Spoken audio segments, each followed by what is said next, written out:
कुछ लोग सोच रहे होंगे विपक्षी काम नहीं करने देते, ऐसा सवाल मन में आ रहा होगा। जो जो आपके मन में होगा, मैं कुछ कोशिश कर रहा हूं कि वो सवाल आपके पूरे होते चले जाएं। किसान पहले बीज बोता है या पहले जुताई करता है? जोर से बोलिए जरा। किसान पहले जुताई करता है, गुड़ाई करता है, खरपतवार की सफाई करता है, निराई करता है, फिर भी थोड़े बहुत कुछ बचे हैं तो पेस्टिसाइड डाल के खत्म कर देता है। फिर क्या डालता है वो? तब फसल बढ़िया होती। भारत की संस्कृति को, भारत की परंपरा को मजबूत करने के लिए 100% अंग्रेजी कानून खत्म करने पड़ेंगे, 50 से ज्यादा कांग्रेसी कानून खत्म करने पड़ेंगे।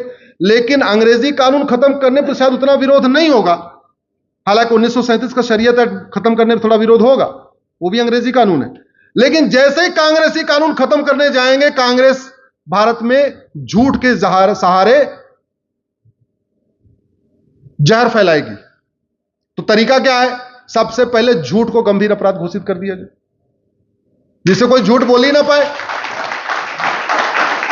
जो पेड मीडिया झूठ फैलाती है, अभी रूस ने बहुत बढ़िया काम किया। रूस ने झूठ बोलने पे 10 से 20 साल की सजा का कानून बनाया। वहां आधी मीडिया वहां से गायब हो गई है, बीबीसी और पता नहीं कौन कौन थे वहां से भाग गए। तो रूस ने कौन सा फार्मूला अपनाया? किसान वाला। पहले जुताई, गुड़ाई, निराई, खरपतवार की सफाई, उसके बाद बुआई। इस चुनाव में 400 पार नहीं हुआ ना। इस चुनाव में 400 पार नहीं हुआ। आशा थी होगा, नारा भी दिया। जानते हैं गड़बड़ कैसे हो गई?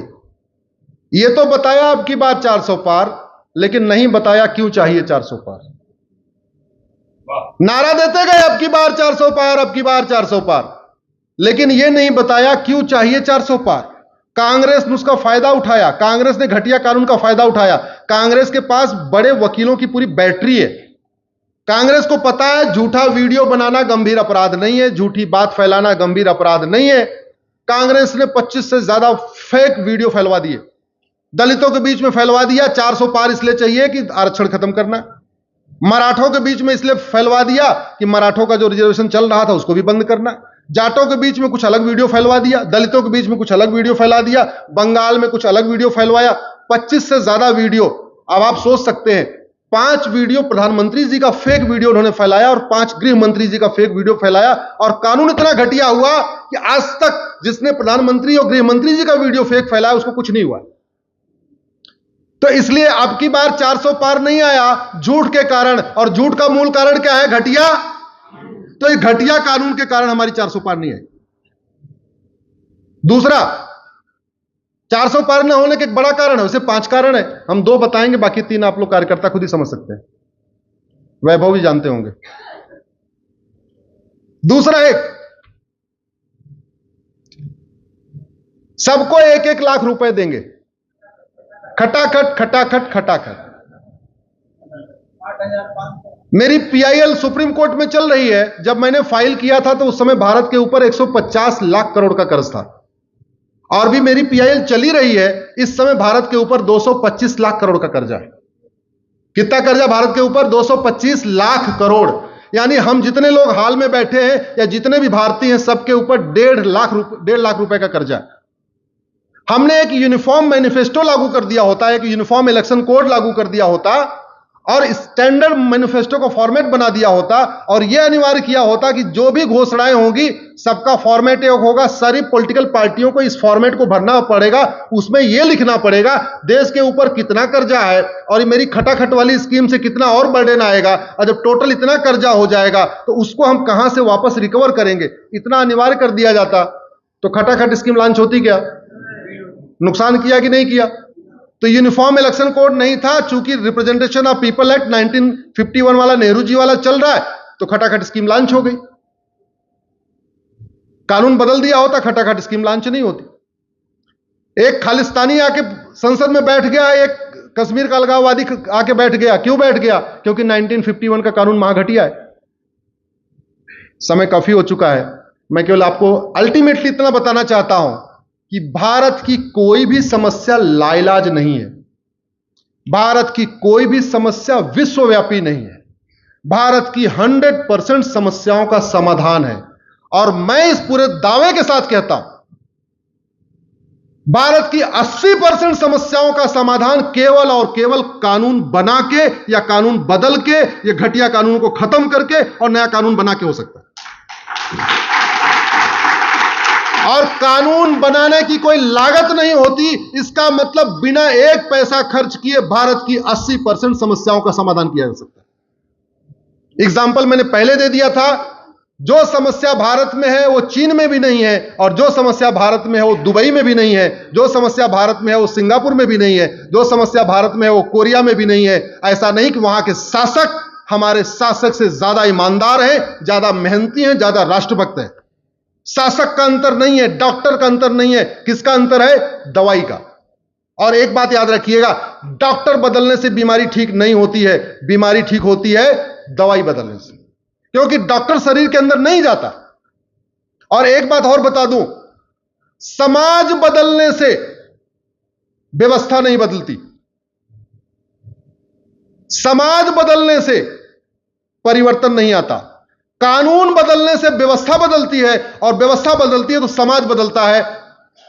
समाज बदलने से व्यवस्था बदलने में सैकड़ों साल लगते हैं, कानून बदलने से व्यवस्था बदलने में साल 2 साल लगता है। और हर चीज का इलाज समाज नहीं है। समाज धर्म की जय कर सकता है, समाज अधर्म का नाश नहीं कर सकता। अधर्म का नाश तो केवल और केवल कानून ही कर सकता है, और कुछ नहीं कर सकता। भारत की जितनी समस्याएं हैं, घूसखोरी, कमीशनखोरी, जमाखोरी, मिलावटखोरी, कालाबाजारी, नशा तस्करी, इसको समाज बदल सकता है क्या? मैं कह रहा हूं, कानून मैं बना देता हूं, 1 महीने के बाद से भारत में 100% खत्म हो जाएगा। घुसपैठ, धर्मांतरण, जनसंख्या विस्फोट, पत्थरबाजी समाज के बदलने से रुकेगा क्या? मैं कह रहा हूं, मैं आज कानून बनाता हूं, 1 महीने के बाद भारत में न पत्थरबाजी होगी, न धर्मांतरण होगा, न घुसपैठ होगी। और मैं एक और कहता हूं, बिना एनआरसी के सारे घुसपैठिए भारत छोड़ के भाग जाएंगे। आप मुझे बताइए, घुसपैठ राष्ट्रीय सुरक्षा के लिए खतरा है कि नहीं? जोर से बोलिए जरा। और राष्ट्र की सुरक्षा के लिए जो खतरा होता है, उससे निपटने के लिए कानून है, उसका नाम है एनएसए, नेशनल सिक्योरिटी एक्ट, है भारत में।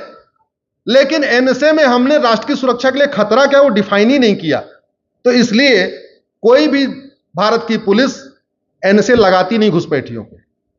यह घुसपैठ हमारी एकता अखंडता के लिए खतरा है कि नहीं? उससे निपटने के लिए हमारे पास कानून है यूएपीए, लेकिन यूएपीए में एकता अखंडता के लिए क्या खतरा हमने डिफाइन ही नहीं किया, तो पुलिस लगाती नहीं। घुसपैठ देशद्रोह है कि नहीं? देशद्रोह की धारा है हमारे पास, लेकिन देशद्रोह को हमने डिफाइन नहीं किया, तो पुलिस देशद्रोह की धारा नहीं लगाती। घुसपैठ इनडायरेक्ट वॉर है कि नहीं? अप्रत्यक्ष युद्ध है, भारत की डेमोग्राफी बदलने के लिए आ रहे। इनडायरेक्ट वार की धारा है, लेकिन वेजिंग वार का हमने डिफाइन ही नहीं किया, वेजिंग वार होता क्या है, तो पुलिस वेजिंग वार की धारा नहीं लगाती। घुसपैठ एक ऑर्गेनाइज क्राइम है कि नहीं? संगठित अपराध है कि नहीं?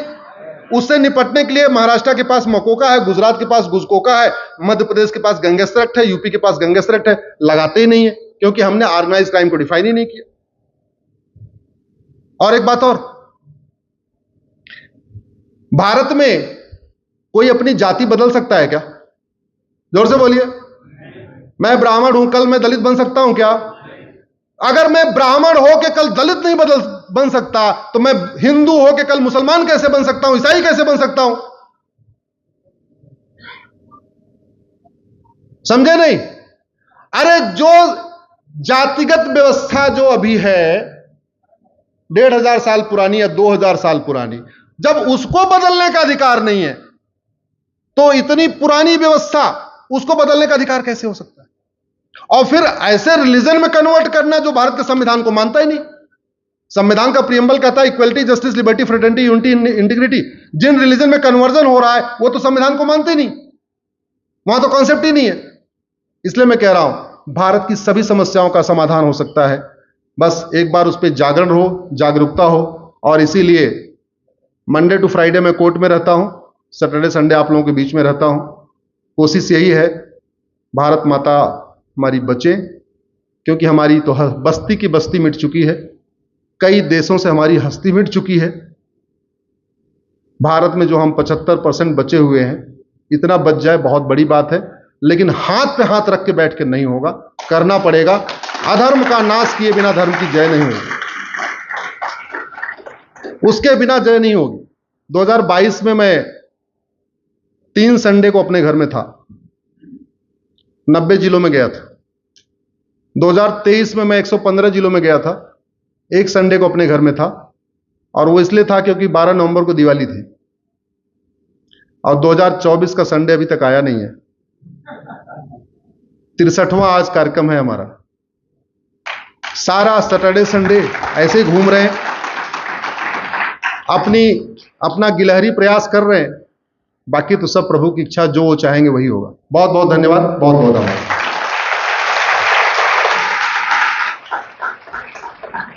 बहुत बहुत धन्यवाद।